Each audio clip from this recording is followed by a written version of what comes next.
Argentina in the 70s fell silent, a silence forced by fear, by violence, and by a government that made 30,000 voices disappear. In the early 60s, Brazil was a boiling pot of tension.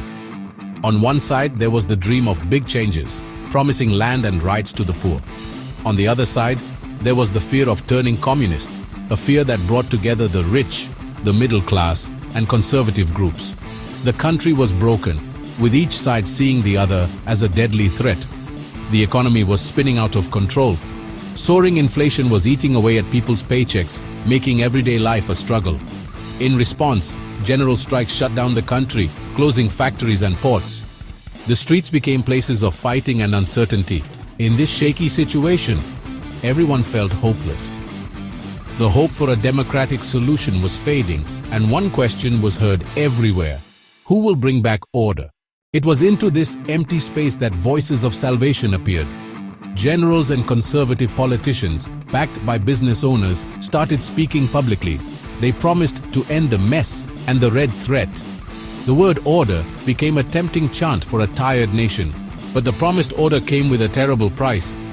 It wasn't peace, but silence forced by power. It wasn't the answer, but the taking away of freedoms.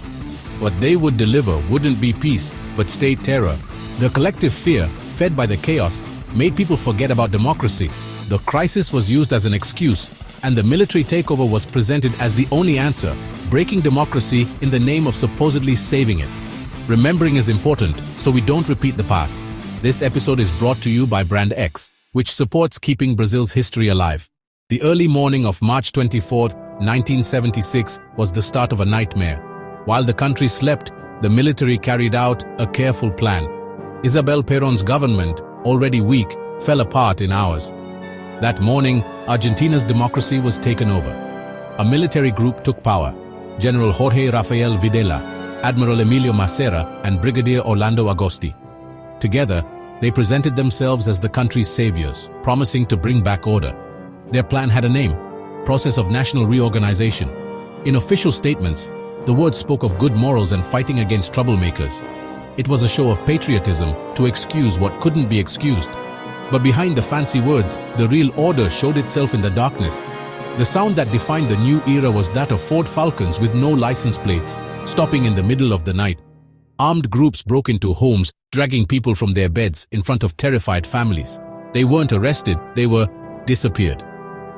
A new and terrible word: not having a record was a weapon of mind games. For families, a desperate search began. Every morning, new disappearances. Every silence, a judgment. What seemed like the worst horror was just the beginning. The terror was turning into an organized system of killing. A network of secret places for holding, torturing, and killing people was set up across the country. Terror was about to become a system. That morning, it wasn't just democracy that disappeared. Thousands of lives did too. A whole generation was targeted, whose stories the government tried in vain to erase. Underneath everyday life, a dark network spread. The secret detention centers weren't just prisons, they became factories of fear, designed to make people feel less human and erase them. The end result was total terror. Inside, prisoners vanished, without a trace, their names wiped from any record. Kidnapped from their homes and streets, they became the disappeared, a term that hid the government's cruelty and left families in a painful void. The violence wasn't random. The psychology of obedience and torture was used in a planned way, with methods designed to break a person's spirit. The goal was to turn the victim into a terrifying example for everyone in society. The methods were truly horrifying: death flights to hide evidence in the ocean, electric shocks, being locked in tiny cells. These were the tools of a government that controlled through fear, using pain to show its power. This horror wasn't kept secret.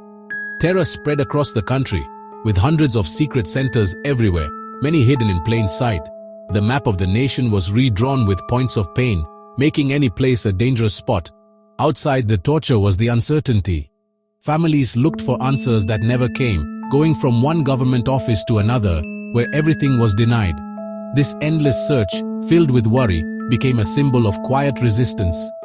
Fear made everyone silent. The quiet in society was part of the system of control, made stronger by the certainty that no one would be punished. Knowing that the people who did these things were free fueled the fear and showed the government's total power. In this atmosphere, Justice was gone. Being suspected was already a death sentence, with no need for proof. With no bodies and no explanations, the silence spoke for itself, a quiet sign of the government's cruelty. Remembering is an act of standing up. Just as we keep the memory of that time alive, we need to support serious historical content that investigates, teaches, and honors the victims, making sure their stories are never silenced again. While terror ruled, voices dared to shout. The mothers of the Plaza de Mayo faced tanks with only white scarves. Journalists, artists, and young activists fought in secret.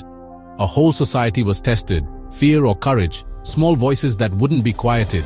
Resistance took secret forms. They faced tanks with only white scarves on their heads. Courage in silence.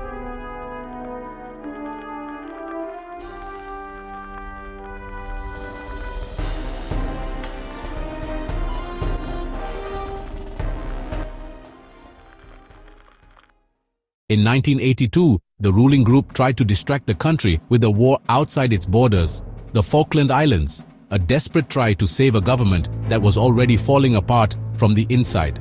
Hope and fear mixed together in homes. The embarrassing loss sped up the fall of the dictatorship. The generals thought they could take islands, but they lost the country. The generals thought they could take islands, but they lost the country. The ruling group lost its power.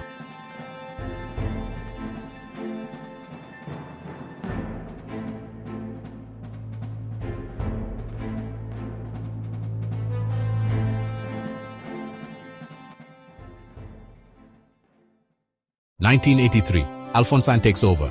The ruling groups are put on trial. The truth started to be written, but the shared wound remains. The dictatorship left scars on memory, culture, and families. Remembering is an act of justice. Never forgetting is the only way to make sure it doesn't happen again. This video is supported by Brand X, which believes history needs to be kept with respect and truth. The Argentine dictatorship didn't end in 1983. It lives on in the memory of every disappeared person, in every silenced scream, and in every silence that still echoes. To speak is to resist. To remember is to live. If this story touched you, share it, comment, and subscribe. The dictatorship tried to erase 30,000 names, but each name became a star in the people's memory. This video is supported by Brand X,